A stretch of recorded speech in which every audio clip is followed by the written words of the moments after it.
আজ হয়েছে নিরামিষ তরকারি, বেগুন ভাজা, ডাল।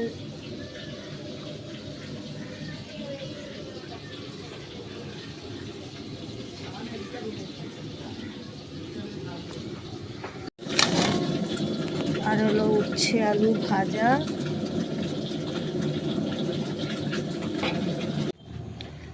এই হলো পার্শে মাছ, সর্ষে বাটা দিয়ে পার্শে মাছ।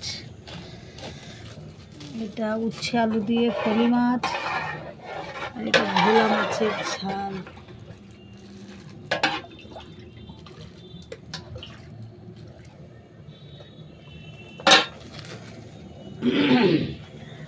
এই হলো লাল শাক ভাজা। এই হলো খয়রা মাছ, আলু বেগুন দিয়ে খয়রা মাছ।